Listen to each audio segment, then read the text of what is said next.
I thought you were talking to me, Keith. I didn't know what the hell you was talking about. You know how these Zoom meetings are, Coach. You see stuff you shouldn't see sometimes, maybe. Yeah. Yeah, if you all get a chance to see Jason, you probably shouldn't see him here. Again, reminder, please mute unless you're asking a question. All right.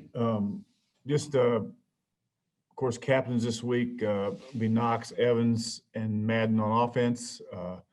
On defense, we got Beckett and Kobe. Those guys have done a great. I think those guys have all. I know they've all been captains before, and you've heard me say many times. Anytime you go on the road, you need great leadership and toughness, and we have to take that on the road with us as well when we head to Miami on Thursday. So that being said, I think FIU is a lot like there's a lot not very similar to when I talk about FAU as far as having athletes all over the place. You can turn that tape on, you're going to see the same thing. Got guys that can run. They played an undefeated Liberty team right to the wire. Of course, played middle right to the wire as well. So, we're going to have our hands full down there, and it's going to be all about preparation this week and us getting ready to go play and get better as a football team. So we're excited to get on the road and go down. It'll be a little different this year for us because normally whenever we travel there or Boca, we always allow the families to come in and see the kids and all that. And it just kills me to be able to have to tell a team that, hey guys, it's got to be different this year. When we get to that hotel, there's no way anybody can come in that hotel and see us and that type of thing. So that's going to be a different deal we're going to have to deal with. And even after the game, we'll have to deal with it after the game as well. So something that has been totally different. It is totally different because of what we're going through. But like where our team is right now at this point, and we just got to continue to take this week and continue to get better. Doc, you mentioned that aspect, and the players, the Florida players look forward to that trip so much with the families coming in. I think it was a 2 or 3 hour window that you all gave them each trip, whether it was FAU, FIU. How do you keep that from being a distraction that they are that close to their families and they can't go see them? Well, I don't think there's any question. I mean, and you just feel bad. You feel bad that they get a chance to get down there, and some of their families are a couple miles from where you are, and they just can't come see them. And but you know what? Our kids have been unbelievable, to be honest. Handling the situation the way they have. The other thing you talk about, they've been here since May 20th. So it's been forever since. Of course, some of the families have been up for games, that type of thing here, but there's been a lot of them hadn't seen their families since May 20th. So, it's different for a lot of the kids. I feel terrible about it as a coach, but there's not anything we can do about it. I think that, and they understand that. They understand that, we got to do whatever we got to do as a football team to try to keep this thing rolling, and they're going to do what we ask them to do. They have the entire time. This won't be any different. Doc, why FIU's had a little bit of a struggle offensively this year as you look at them on tape? Well, I think, number one, there's been some players in and out of there, like everybody else. That being said, I heard FAU had X number of players. I looked at it on the field, and I didn't see that many players missing, at FAU. And I think we probably had more kids out than they did, to be honest, when you count our injured guys. So, again, the one thing just, COVID brings us is a lot of unknowns as well. Who's going to play and who we're going to line up and see and that type of thing. But, I think at the end of the day, they've played 3 different quarterbacks, so they're still trying to find that guy. And all 3 of them are talented in certain ways. So we'll see where that goes.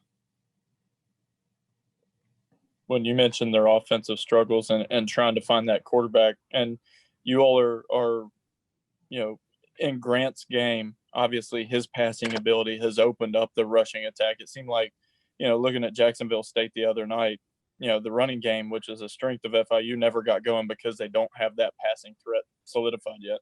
Well, Butch, those guys are tremendous coaches down there, Butch Davis and those guys, and they'll get that figured out. In that Jacksonville State game, their best receiver didn't play. That kid that transferred in there from Georgia that was a starter at Georgia at one time didn't play in that game. So, had some people out in that game. Their tight end was also out in that game versus Jacksonville State, along with 2 offensive linemen. So those guys are probably, when we get down there, they'll all be back. So I know Butch will do a great job of getting those guys coached up. And, we just got to continue to do what we're doing defensively, and that's play great defense, and we got to work hard this week because they're going just like FAU did.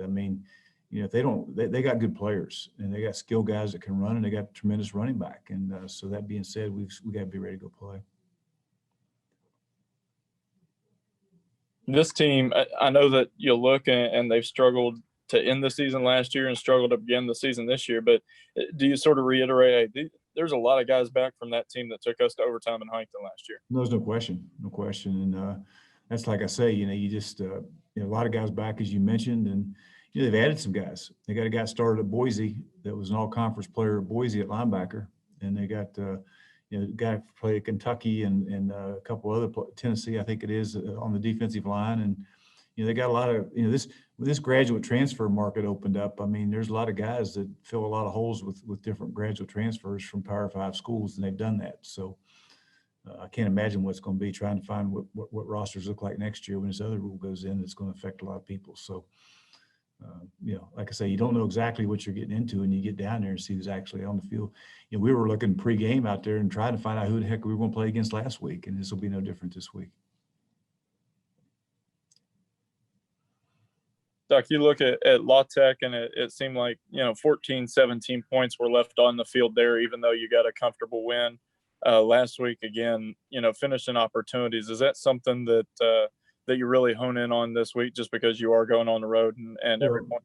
There's no question, Grant, when you get in the red zone, you want to score touchdowns, not kick field goals. I mean, obviously that's, but I think there's some things that go into it a little bit as well is, when you're playing the kind of defense we're playing, you want to get down in that red zone, you want to walk away with points, because if you continue to score points and you play great defense, you got a chance to, I think our defense is giving up 9 points a game, so that being said, you don't want to walk out of that red zone without, putting points on the board. And we were able to do that a couple of times with those field goals, end up being huge, in that game. But at the end of the day, there's no question you'd rather, you want to score touchdowns, not field goals down there, and we'll work hard to get that done. Doc, with your blitz packages, they seem to be perfectly timed on Saturday. I know you don't do it all the time, but when you bring them all, I mean, it makes a difference, and obviously kind of sets the tone for that defense. Well, there's no question. I mean, Brad, and you got to give all just so much credit to Brad and JC and that entire defensive staff. They've done a great job of coaching those guys up. And the important thing is when you blitz, you better get there, because you're putting those safeties and those corners on islands out there, and against good skilled players, and you get the ball thrown over your head or get beat on a slant or a post or something, and it goes for 7. So that being said, the important thing is if you do blitz, that you do get pressure on that quarterback. We've been able to do that, and that in order, if we're going to continue to blitz, we have to keep doing that to keep not put too much pressure on those corners and safeties who are putting one-on-one, really basically zero coverage out there at times. Doc, Go ahead, Jake. Doc, to have this team be put in some unfavorable situations last Saturday, the margin of victory obviously a lot tighter than games past, but what did you learn from your team, knowing that at one point you guys were trailing and then had to come back and win this game? I told them all along. I said, the sign of a good football team is, and I mentioned after the game, is you got to find a way to grind one out at some point during the season. That's going to happen. Any team that is a really great football team, at the end of the day, you probably look back on that season, there's 1 or 2 games you had to grind out and find a way to win.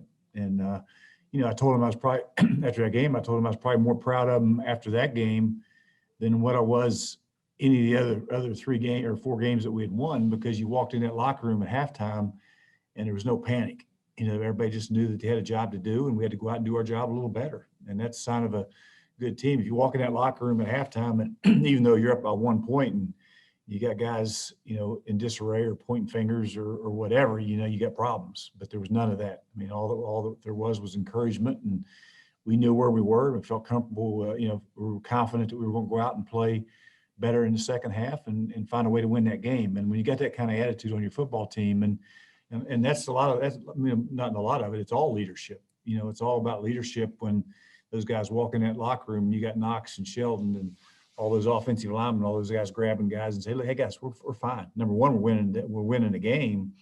And number 2, we're going to go out and play better. We're going to find a way to win this game. So that was really, really encouraging, because, throughout, the last 40 years, I've been on some teams that you walk in there at halftime and say, oh, gee, we got problems, but that wasn't the case at all. We got great leadership. Kids are taking ownership in this team. And when you've got that, then, you just don't panic. You just go out and play better. That's all.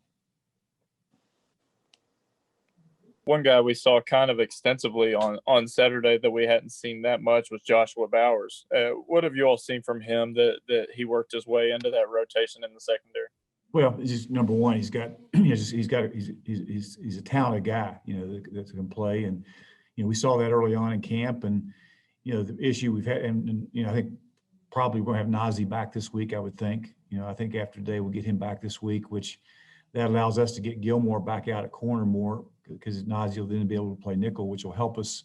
But there's no question that Bowers has earned the right to play and play a lot more because of the way he played really well on Saturday. So that's good for us. That's good for us because that gives us 2 or 3 corners in there that can match up and give us what we want on the outside there.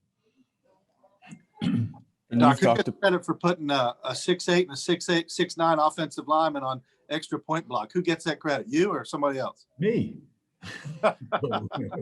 No, JC. I mean, JC Price does a great job with that. And the great thing is those if you saw Josh Ball after that block, he was I mean, how fired up and excited they are to be able to do that, and you get Josh, our kids like it, but you put Josh and Big Driscoll in there, and that's a problem. He's about 6'9", whatever he is, and I think he blocked it with his elbow, so, and he was awful close on the field goal. I think it was about like an inch or so on that field goal. So that creates problems for people in there. And, those kickers, you better get the ball up in there because if we can get any type of penetration at all, that's a big guy to kick that ball over top of.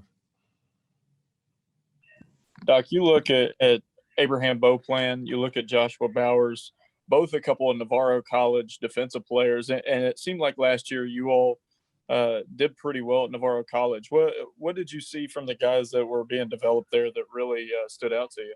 Well, you forget Shadid Ahmed was there as well, and he's playing a lot of receiver for us. So, Mike Trier hit a home run on those 3. He went out there, and we went out there to see Bowers and came back with 3 of them, and that was huge because, and Charlie Gray's playing an awful lot of football and playing really well for us as well. So, we hit home runs on those junior college kids, all 3 of those guys along with Charlie Gray. And I think I mentioned, I can't remember if this is talking to you guys or what, but, over the years, you look back, and the great thing about all those JUCO kids that are in here, they didn't lose a year eligibility. Those kids all got at least 2, sometimes 3 years after this year, which is huge because normally at the end of the year, you look up like Arnold Blackman, some of those guys, you say, God, if that kid just had 1 more year, he'd been really, really special. And he was really good, as a junior and a senior. But, these kids, most of the time when you bring junior college kids in, they're not as developed as these 3 were. So that's a credit to Navarro, which the way they developed those kids,